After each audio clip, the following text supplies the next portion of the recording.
Dun dun dun. For those of you who have ever seen, oh my gosh, The Croods, there is this cartoon character on there called Belt, and many times throughout the entire movie he goes dun dun dun and expands his arms because one of the things he does is wrap around one of the characters' pants as a belt. So anyway, if you've not seen The Croods, you have no idea what I'm talking about. So that's okay, because you're here watching the replay, and I thank you for that. Because, you know, the pop-up lives, I don't expect anyone to find me, but y'all do. You always amaze me. Thank you for the comments after the fact, because you're good like that. All right, it is 12:27 p.m. on July 29th, 2022. I know you're not supposed to say stuff like this, so your stuff is evergreen, but I think this, for me, is a momentous occasion in that I am getting out of my comfort zone. I am hopping on a plane. I'm not afraid of flying. That's not it. I'm headed to Detroit. Not afraid of Detroit. I am just walking into a gun range tomorrow to meet I don't know how many women to help teach them learn how to handle firearms safely. And why is that? But Brooke, you're an instructor. Why would that be out of your comfort zone? Because I'm going to be doing that from we're starting at 7:30 in the morning. First students are at 9. And congratulations, D23. G-Webs will be sad that he is not number 1, but it's all right. And yes, I did know his first thumbs up. So I walk into the gun range. I don't even know what to expect. I don't know what the format is. We're just going to go with the flow. And I'm watching my camera. I'm like, apparently one should not wear stripes on camera because they keep going in and out. So anyway, walking into a gun range, gonna meet I don't know how many more women tomorrow, Saturday, and then another slew of them on Sunday. And I am totally excited. And this is the first big collaboration that I've gone to. So I'm totally looking forward to it. Now, the cool part about all of this, maybe if I just don't move, they won't go in and out. I don't know if you guys are seeing what I'm seeing, but the cool part about this is I am not new to teaching. I am not new to going to the range. I am 1000% new to having someone tell me what to do. Because here at A Great Start Student School, I'm the owner, I'm the head instructor, I'm the range safety officer, I'm the business manager, and but I'm going with a great bunch of people. Rick Ector from Legally Armed in Detroit is going to be the ringmaster. In actuality, I think he's just the face. I can't think of the girl's name who's like organizing us all to where we're going, because we're actually invading not just one, but 2 ranges to be able to try to get as many women through this program as possible. So good morning, Smeg. How are you? So this is going to be fun. This is going to be exciting. This is going to be a really cool learning process. It'll be interesting to see how this all goes. This is the 11th time that Mr. Ector is pulling this off, and as far as I know, it gets bigger and bigger each year. I'm honored that he invited me. I'm slightly embarrassed, perhaps I said no to him.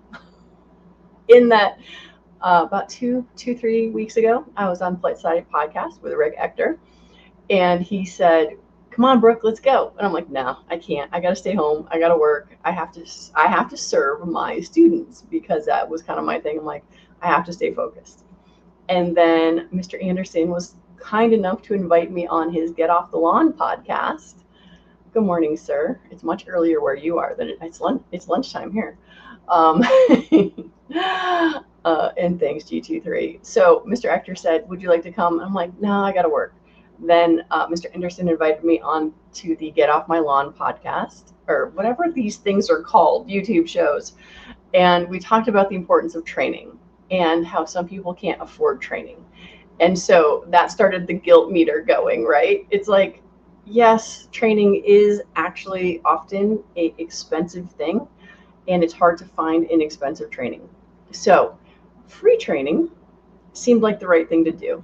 And I talked it over with my husband, and he could just tell. He's like, "Are you just waiting for me to say yes?" I'm like, no, I'm just talking out loud that, I get to go meet a whole bunch of instructors from all over the country who are coming and donating their time.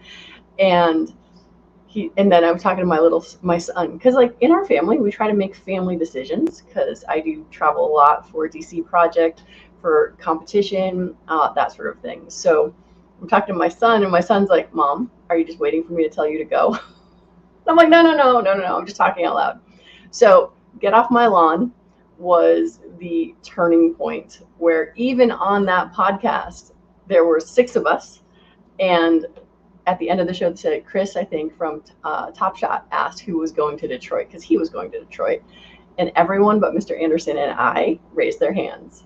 And so I'm like, oh, I feel like I should go. And that's when all the other conversations started taking place. So plane takes off shortly. I actually haven't even finished packing yet. I really need to do that. So this is a little bit of procrastination, because I'm good at that. I love procrastination. All right, so that's me getting out of my comfort zone. I share this with you in hopes that perhaps you will figure out something to get out of your comfort zone, whatever it is.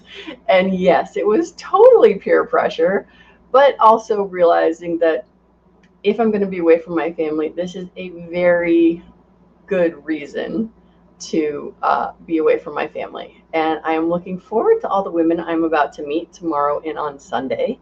And I have presents for them, just little things. I'm bringing my Walk the Talk America wristbands. This is not one of them. This is my American suicide prevention one, but I'm bringing those. And then one lady each day is going to get one of my hats. So I'm going to do a giveaway that way as well. Yeah, so Rick, as far as I know, is one of the most popular people in the gun world, because a couple months ago at NRAM, everyone had pictures with Rick. So now I will get to have my picture with Rick, so that I can also be famous like everyone else. So, all right, so let's get out of my comfort zone. Let's talk about imperfect action.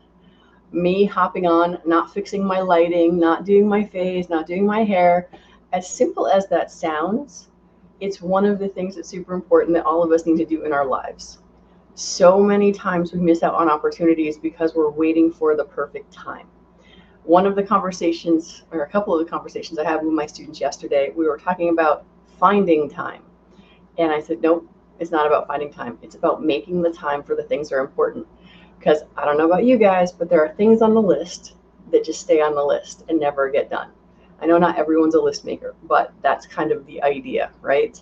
So imperfect action, just do stuff. I'm hopping on here to talk to you guys real quick while procrastinating, but that's okay. So anything you can do to take a little bit of imperfect action, that is the idea.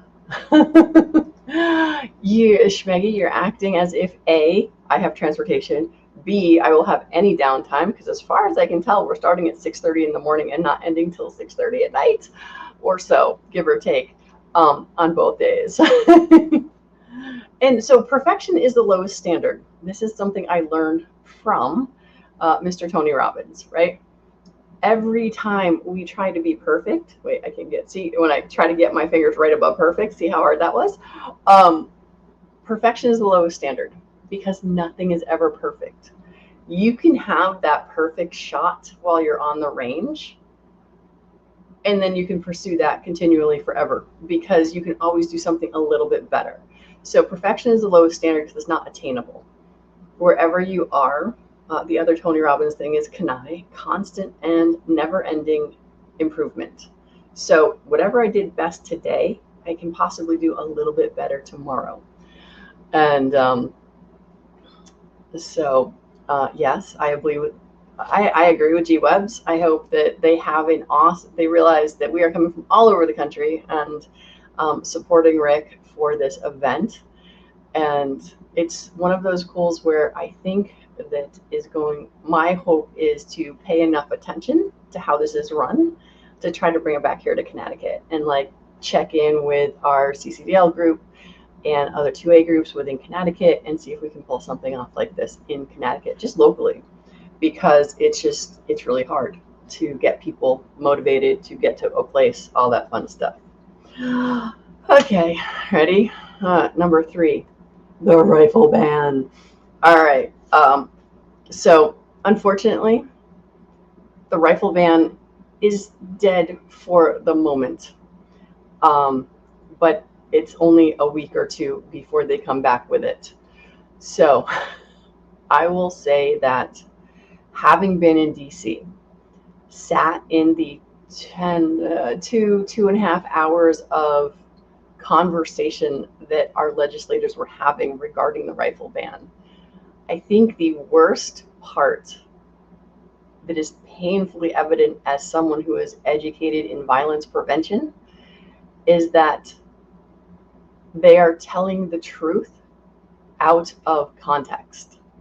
So the number one thing that I heard over and over again, and I heard before I went to DC, and I've heard since I've been at DC, is that the politicians and everyone who are talking about this say that during the 10-year the rifle ban, crime went down. And here's the problem, is that it is true, but it's a lie.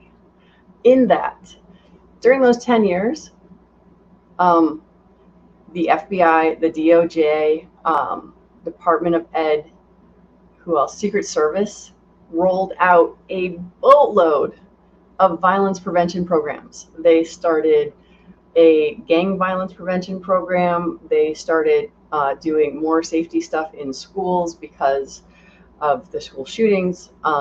They did a ton of preventative stuff. So gang violence, school violence, and all sorts of things. So that 10 years, there was a ton of preventative programs that were started up and implemented. So during that 10 years, crime did go down. However, it had nothing, zero, zilch, nada to do with the rifle ban. So, yeah. So barbecue crime has already been falling for years before that. So not really. I mean, yes and no. So I'm a geek when it comes to all of these numbers, and I go directly to the FBI crime database, and that was the other thing that was killing me. Oh yeah, that's true. Sorry. I mean, but we will see what happens. As far everything I've heard right now, though, is right now 1808 is dead because they lost votes in Democrats and they've lost the votes of the Republicans. So they do not have enough votes to get it by, even if they bring it for a vote. However, not really sure on that because as much as I follow it, I don't follow it that closely. It is a horrendous, deceptive piece of garbage, and it proves that there is no such thing as an assault rifle. And why do I say that? Well, because I printed out the entire stinking thing, and it's about this thick, right? And all it is a list of specific maker, specific model, specific maker, specific model of rifle. So how does this prove that an assault rifle doesn't exist? Is because if I say I want to ban all pickup trucks off the road, that's all I have to say. Assault rifle, and then they're picking stuff out by name, brand, and serial number. That's not a thing. That's not a category of firearm. So in 1808, if you feel like looking it up, which I did not put the link down here or up there, depending on if you're on Facebook or YouTube, is that there is no such thing as an assault rifle. There are various rifles that they talk about in their testimony using very emotional words while creating a very emotional picture about what a rifle can do. But there's no such thing as an assault rifle. And the legislation they want to put through proves that, because they can't define it. They have to say, well, we don't like this rifle, and we don't like that rifle, and we don't like this rifle, and so on and so forth. So for those of you who are not gun people and you would like to understand this more, I'm happy to answer questions, not get in an argument over stuff. But if you have honest to goodness questions, I will answer them. Hello, Tara. Working on lights. I'm like, all right, for your truck? For where? I don't even know. But anyway. All right. Yeah. So we have all sorts of things. And here's the other challenge, right? Is you and I trust each other, so we believe this. And yes, and that is the other thing, is that after the ban, crime still continued to go down. And this was another one of those lies, or sorry, misinformation pieces that they may have been given, saying that after the ban sunsetted, that crime went up. And that is not true, especially if we're talking about long gun crime. And this is the thing that's driving me nuts about this conversation, is that crime went down. This is true. Had nothing to do with the rifle ban, right? So they're telling the truth. Now they're saying also that when that sunsetted, that crime went up. It's like, not with long guns, it didn't, which is what the rifle ban was banning. So again, maybe some of what they're saying is true, but it's really not true in context as far as what actually made the difference in crime. And it was prevention, prevention, prevention. And the other part that kills me about all this, hello, Vanessa Kitty. Hey, by the way, go back and watch the replay at the beginning, because we're going to work on bringing this Rick Ector Detroit thing here to Connecticut, one way or another. So, yeah. All right. See, but lights are important. That's why you don't want to get pulled over, because that's a huge pain in the neck. All right, so that's my annoyance with the whole rifle ban conversation thing, is that the misinformation that is out there is they're taking two truths, but by putting them together, they're creating a lie. And it was painfully, hello, Miss Heidi, good morning, or good afternoon. You're at least in my time zone. So, I mean, Vanessa is too. But it's like taking two truths, putting them together, and making them into a lie. Proving there is no such thing as an assault rifle in their own document, because they can't just define it and say this is an assault rifle, and they're making stuff up as they go. So yes, Vanessa, thank you. One of my other ones where you put this in when we were talking, that ended up being in my thumbnail, so I thought that was really kind of cute. So anyway, all right, so that was number 3. See, I'm trying to, because I still have to finish packing.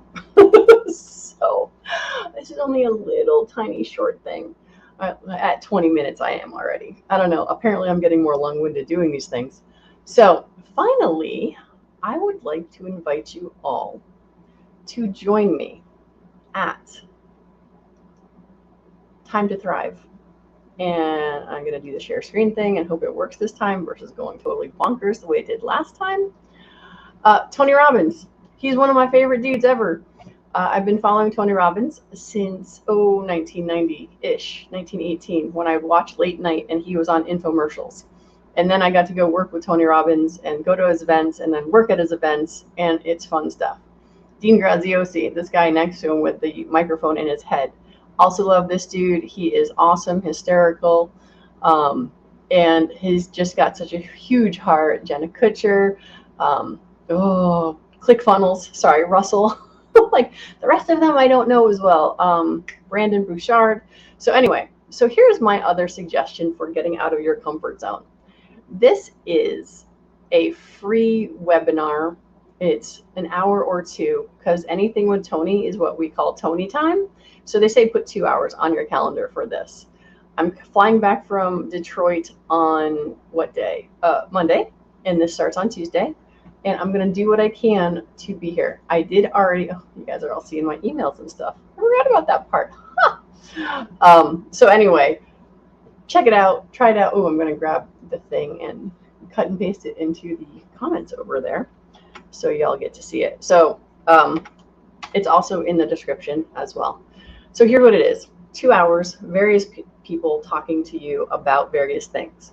Whether you think you have a story to tell, if you're looking for another form of income, if you are an entrepreneur, if you would just like some mental health growth, I suggest trying this, because even though it's focused on the entrepreneur who wants to create a product and sell it, it's not just about that. It's about your mindset. It's about believing that you can do more than you are currently doing. It is believing that there are people that you are meant to serve, right? So, and the reason I show you that sticky is because that's the kind of sticky that comes out of sitting through some of these seminars. So you are welcome. I mean, sorry, I'm responding to the other one. Yes, I'm hoping to have a great time. I'm pretty confident that I will be there. And serving others is exactly why we do what we do. Because that is the spice of life, is I need help doing stuff.